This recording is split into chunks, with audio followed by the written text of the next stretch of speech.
Connie Smith with OSU Extension in Fairfield County. I promised our listeners and our viewers on Fairfield Focus, we're going to talk about garden stuff. And so to talk about garden stuff, I'm going to be bringing in some of our Master Gardener volunteers. And today I have Terese Houle with me, Terese Houle, who is one of our Fairfield County Master Gardeners. Welcome. Thank you.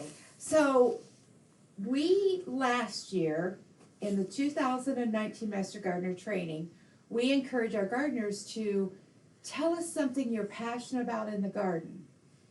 And you brought this notebook in, and you said, this is what I am most passionate about.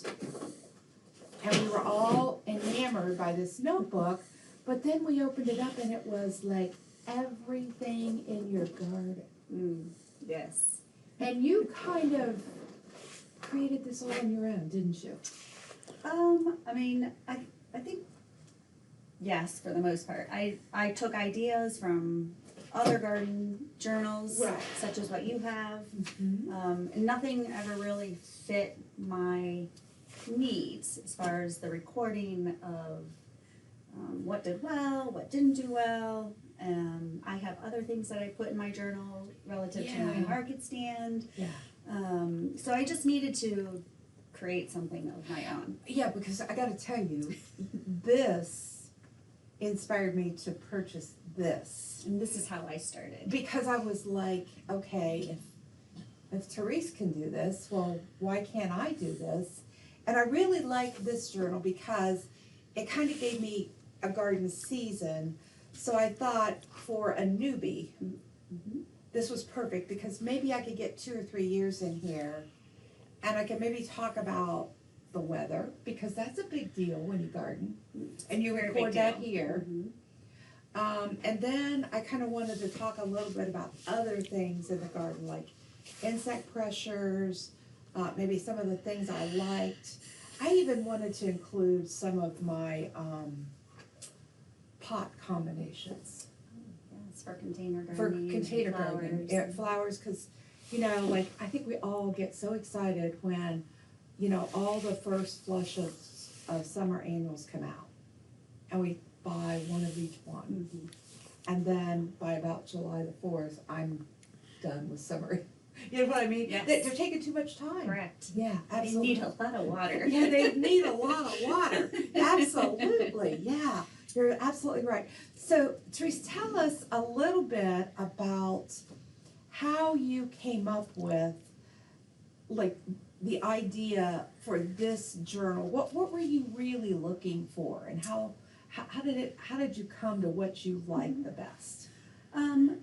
I advanced to creating my own journal simply because what was out there on the market as far as gardening journals didn't address the needs that I felt I had relative to starting my own seedlings. Okay. Since I grow everything from seed, I like to keep track of their germination rate, how long it takes from the day I plant it to the day I see my first little sprout. And then during that growing of the seedlings, I like to keep note of what I'm seeing as far as any kind of activity relative to the growth of that plant. Okay. So is it delayed? Is it just that particular variety that I'm having struggles with versus other ones? So this allowed me to do that. I just started making these little individual plant info sheets. Okay. And I would put the seed packet on there, write down the date that I initially sowed it, and then when I first saw the seedling pop up, and then when I transplanted it into the garden. Yeah, because on the, like, for instance, you are a good customer at Johnny's Selected Seeds. This particular year, yes. Yeah. So is that something you do? Do you really? How do you pick which company you're going to buy seeds off of? It's been a process over the years. So I started with several different seed companies because not every seed company has everything I'm looking for. Okay. For my garden, I grow a large variety of vegetables. I have 2 separate gardens, each about 1,000 square feet. So Wow. pretty large, all raised beds, but Yeah. still a lot of space for variety. Well, let me stop. Let's ask this. How did you get started? Good question. Yeah. Was not raised as a gardener at all. We lived in Really? suburbia. Most gardening we did was planting marigolds in the flower beds and growing up. But when I moved down to Hawking County, Yeah. we had a lot of space, and I said, I want to try this out. I love growing flowers and Right. planting, but this part was new to me. So the first year, my husband tilled a small little 800 square foot Yeah. bed that did terrible. Lots of weeds and bugs. I didn't know what I was doing, and Yeah. but flash forward to here we are 10 years later, and Has it become a passion? such a passion. And a lot of it is just feeling that sense of pride and knowing that I grew this and now we're eating it, not just during the season, but I can, which I never even canned Yeah. before gardening. And so being able to pull the green beans out of the freezer or open up a jar of peppers in the middle of winters. Absolutely. And this And then those. and your your specialty red pepper flakes. Yes. Yeah. Yes. So you went at this, and you retired. You were a teacher, correct? Yes, I was a teacher for several years, and prior to that, an event planner. Wow. So you really kind of flipped gears here, Yes, didn't you? I did. Yeah. So tell me this. Now I'm a student. No, you're a student. But here's the Gardening. cool thing. When we had you in Master Gardener class, I noticed you took copious notes. Mm. And you wrote a lot of things down. And then when I come to your garden journal, I realize you must have paid attention to soils because you have soil requirements, and that's one of the classes we teach. You also talk about how you fertilize, Mhm. and then you went down through and you listed some of the diseases this indeterminate tomato you might have seen, and then also, how cool is this?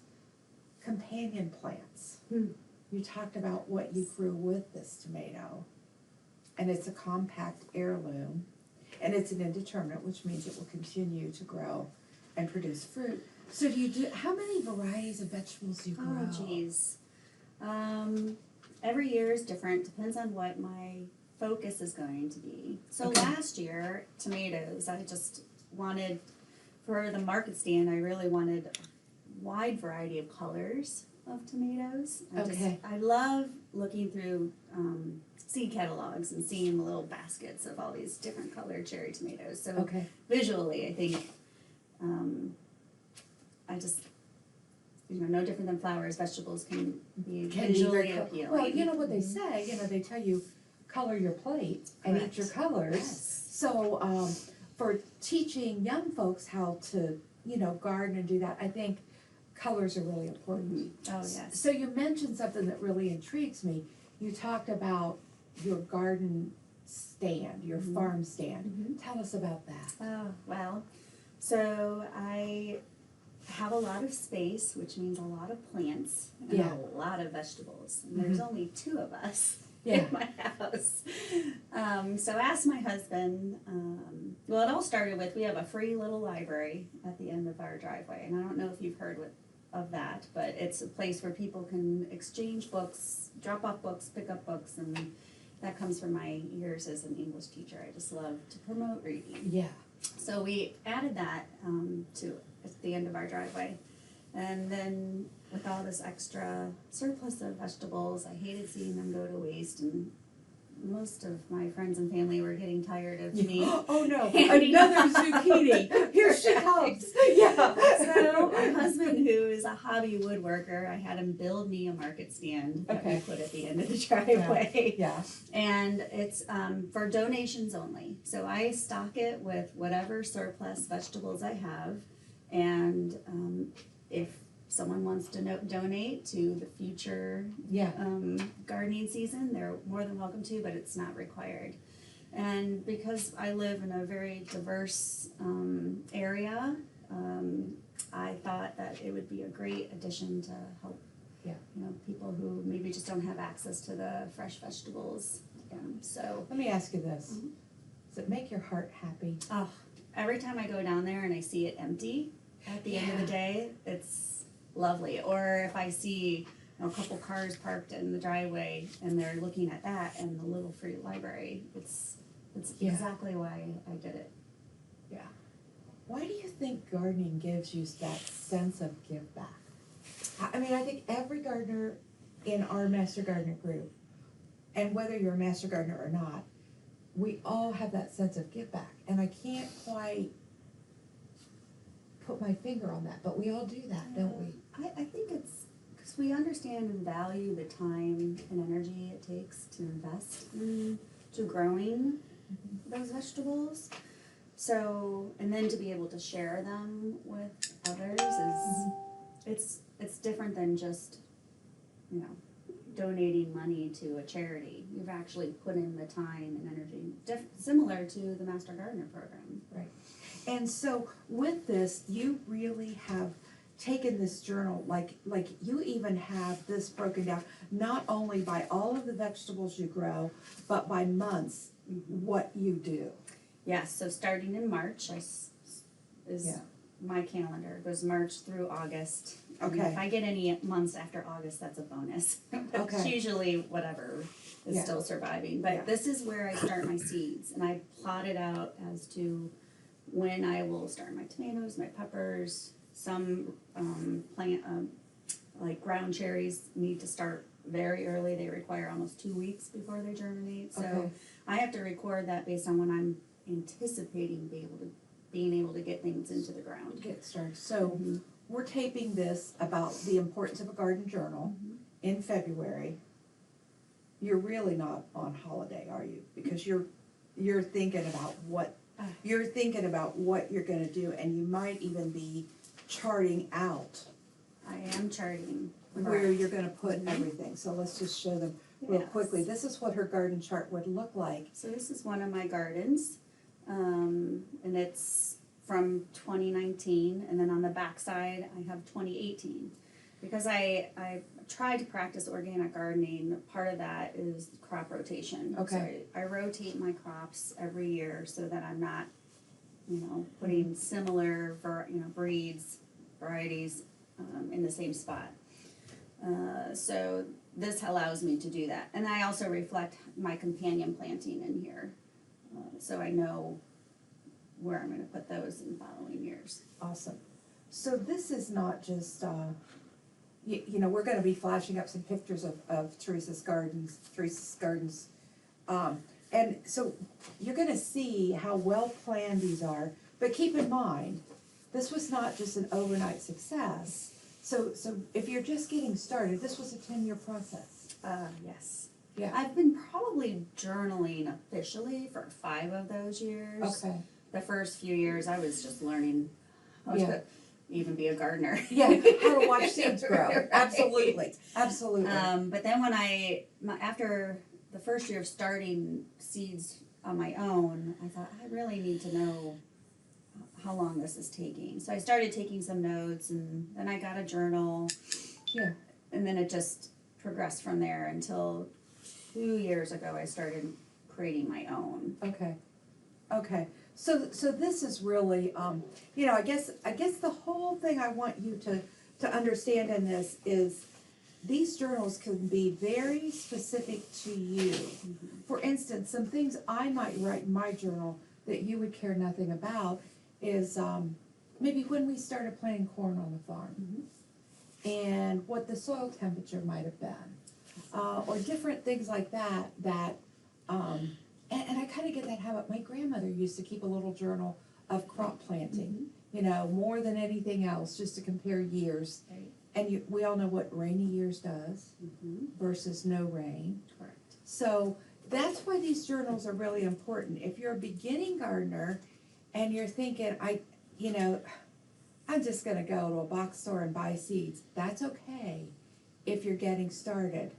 But will you be able to know in July what you really planted without that little plastic plant tag? So that's why these journals are important. That's why we wanted to bring you this edition of Fairfield Focus and show you a little bit about how you can be a better gardener planning now before the season truly kicks off. This has been Connie Smith with my good friend Terese Houle from Hocking County, and we are talking garden journals.